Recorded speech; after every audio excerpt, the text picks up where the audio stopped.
네, 해운주가 시장에서 실적에 대한 모멘텀이 또 강하게 형성이 되고 있습니다. 오늘은 해운과 운송업종에 대한 업황과 종목 얘기 리포트를 기반으로 들어보도록 하겠습니다. 대신증권에서 운송업종과 또 지주 쪽을 담당하고 있는 양지환 애널리스트 나와 있습니다. 안녕하세요. 안녕하세요. 네, 오늘은 이제 해운과 운송 쪽 위주로 들어보려고 하는데 앞서 저도 서두에 말씀드렸다시피 해운 업종이 최근에 실적 모멘텀이 정말 강하게 부각이 되고 있더라고요. 좀 네네. 어떤 주요 이슈들이 있을까요? 해운주들은. 예, 네. 뭐 해운주 작년부터 되게 좋았는데요. 맞아요. 이제 컨테이너 네. 같은 경우는 작년 하반기부터 사실 올해 1분기 가장 핫했던 종목 중에 하나였고요.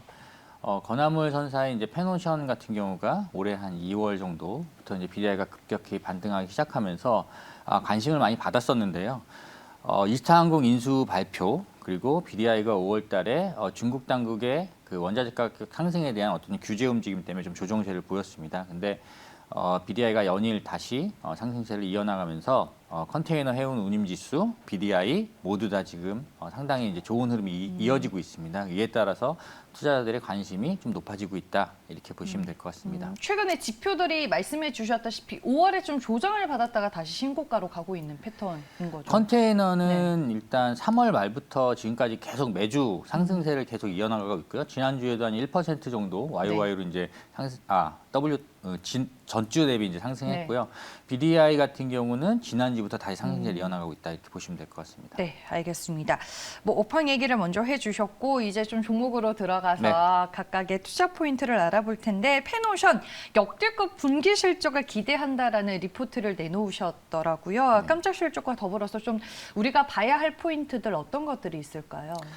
예, 페노션 네. 같은 경우 작년까지는 뭐 사실 크게 이제 업황에 어떤 기댈 수 있는 부분들도 없었지만 올해부터 사실 건화물 시장의 회복 사이클에 좀 진입을 했습니다. 그래서 장기적으로 2022년, 23년까지는 수급 밸런스상으로 BDI가 일단 우상향하는 패턴이 좀 이어질 가능성이 좀 높다고 보고 있고요. 물론 월간 혹은 계절성이 있기 때문에 분기 단위로 조정은 좀 있겠지만 전반적으로 상승하는 패턴은 이어질 거로 좀 보고 있습니다. 거기다가 페노션 같은 경우 원래는 이제 스팟 쪽에서 운영하는 선대가 크지 않았었습니다. 근데 올해 1분기에 BDI 한 1,600, 1,700포인트 정도 수준에서 6개월에서 1년짜리 장기 용선을 한 66척 정도를 용선을 한 상황입니다. 그래서 2분기 지금 BDI가 지금 3,000원을 넘어가는 상황이기 때문에 평균적으로 봤을 때 한 2,700에서 800 정도 수준이거든요. 네. 그만큼 이익 레버리지가 커지고 있다라고 보시면 될 것 같고요. 또한 2분기 시황이 워낙 좋다 보니까 스팟 또 운영 선대도 많이 늘렸습니다. 그래서 작년도 대비해서 한 60여 척 이상 그 운영 선대를 늘려서 지금 한 270척 이상 오퍼레이팅 하고 있다. 이렇게 보시면 될 것 같고 그래서 탑라인하고 수익성 모두 다 좋아지고 있다. 이렇게 보시면 될 것 같습니다. 그러면 업황이라든지 실적과 같은 이런 추세는 좀 내년까지도 이렇게 분위기가 좋을까요? 어때요? 물론 이제 회사의 전략에 따라 좀 달라질 수는 있습니다. 건화물 선사 같은 경우는 네. BDI라는 것이 상승하게 되면 용선하는 배값도 이제 올라가는 거고 네. 운임도 같이 올라가는 그런 효과가 나타납니다. 근데 언제 BDI 어느 정도 수준에서 선사가 얼마나 많은 선박을 확보하느냐가 상당히 중요한데요. 일단 올해 3분기까지는 이러한 이익 레버리지 효과가 나타날 가능성이 높고요. 2, 3분기 동안 조정세를 만약에 거친다면 그때 또 뭐 선대를 늘린다 이런 전략을 가져갈 수 있다면 그러면 더 이제 이익을 더 많이 낼 수 있다 이렇게 보고 있습니다. 알겠습니다. HMM도 이제 위클리 자료에서 운송 탑픽 종목으로 꼽아주셨더라고요. 역시나 실적 모멘텀이 존재하는 건지 페노션과 좀 비교를 해서 분석을 해주시면 좋을 것 같아요. 네. 네, HMM은 뭐 작년 2분기 턴어라운드, 3분기, 4분기 뭐 역대급 실적을 냈고요.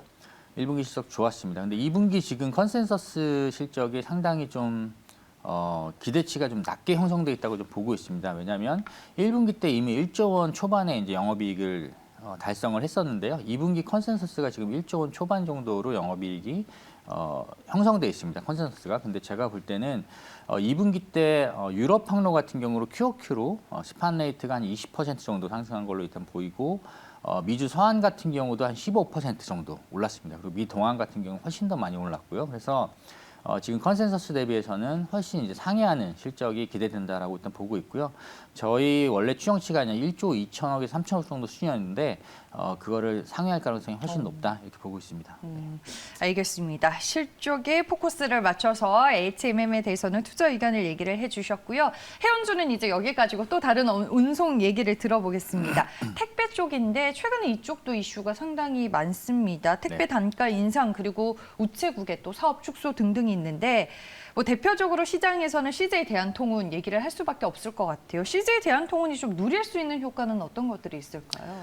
예, 네. 대한통운이 2021년 1분기 기준으로 그 택배 시장에서 네. 점유율이 이제 50%를 넘어가고 있습니다. 그렇기 때문에 만약에 우체국이 언론사에 보도된 대로 만약에 택배 사업을 축소시키는 방향으로 사업을 전개한다면 약 한 60%, 2020년도 기준으로 봤을 때 60% 정도의 물량이 다른 업체에게 돌아갈 수 있다 좀 볼 수 있습니다. 그러면 약 한 그 물량이 한 연간 1억 5천만 박스 정도 된다고 보시면 될 것 같고요. 이 중에 절반 이상이 대한통운에게 넘어갈 가능성이 높다. 왜냐하면 대한통운이 곤지암 터미널을 비롯해서 많은 그 서브 터미널에 멀티포인트 자동화 작업을 많이 해놓은 상태고 캐파 측면에서 다른 경쟁 업체 대비 상당히 유리한 입장에 있다라고 좀 보고 있습니다. 그래서 그리고 단가도 평균 단가도 대한통운이 다른 업체 대비해서 뭐 높지 않는 그런 상황이기 때문에 만약에 우체국이 사업을 축소한다면 대한통운을 수혜볼 수 있는 그런 기반이 마련된다라고 보시면 될 것 같고요.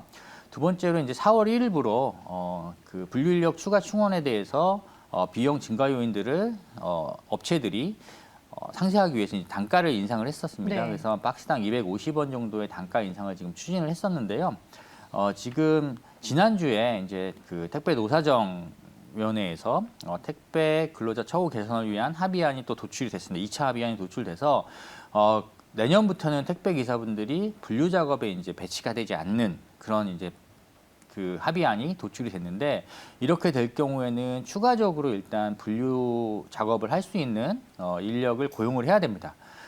근데 대한통운 같은 경우는 상당히 많은 그 터미널에 자동화 작업할 수 있는 그런 솔팅기가 이제 그 마련이 돼 있기 때문에 다른 업체 대비해서는 훨씬 더 기사 한 분당 아니면 기사당 배치돼야 되는 분류 인력의 수가 작다라고 보시면 될 것 같고요. 그래서 타 업체들이 상당히 이런 코스트 푸시 요인에 의해서 단가를 인상할 여지가 더 이제 많이 생겼다라고 보시면 될 것 같고요. 그거는 올해 뭐 4분기에서 내년 1분기에 추가적으로 단가 인상을 기대해 볼 수 있는 요인이라고 보시면 될 것 같습니다. 네, 알겠습니다.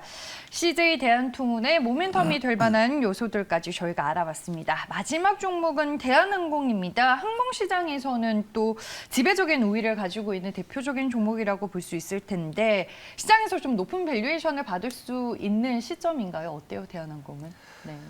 네, 지금 이미 이제 많이 주가가 올랐고요. 사실 네. 뭐 백신 접종이 상당히 빨라지면서 주가가 상당히 빠르게 이제 반응한 측면이 있습니다. 근데 제가 이제 주목하는 포인트는 아시아나항공 인수 이후에 이제 통합 풀서비스 캐리어가 출범하고 그다음에 LCC 같은 경우도 진에어로 이제 통합된다고 했을 때 과거 대비 훨씬 더 높은 수익성을 부과할 수 있을 것이다. 물론 코로나가 이제 종식이 돼야 되겠지만 제가 그렇게 보는 이유는 아시아나항공하고 대한항공하고 만약에 이제 화물 쪽, 항공 화물 쪽 점유율을 합치게 된다면 거의 70%에 육박하는 상당히 이제 지배적인 플레이어가 된다고 좀 보시면 될 것 같고요. 네.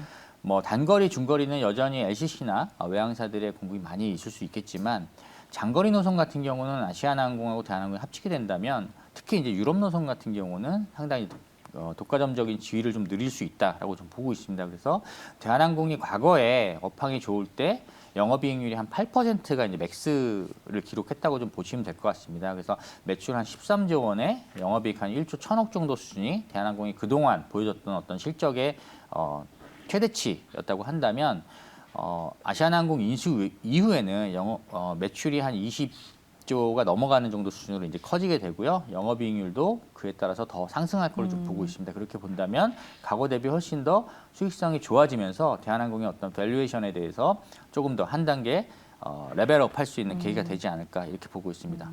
뭐 화물이 이제 여객 쪽도 좋아질 거고 네. 아시아나항공과의 이제 인수로 인해서 그 시너지 효과까지도 기대해 볼 수 있다라는 말씀이신 거군요. 네, 그렇습니다. 네, 알겠습니다. 저희가 오늘은 해운과 운송 쪽 얘기를 들어봤고요. 지금까지 대신증권의 양지환 애널리스트와 함께했습니다. 고맙습니다. 감사합니다.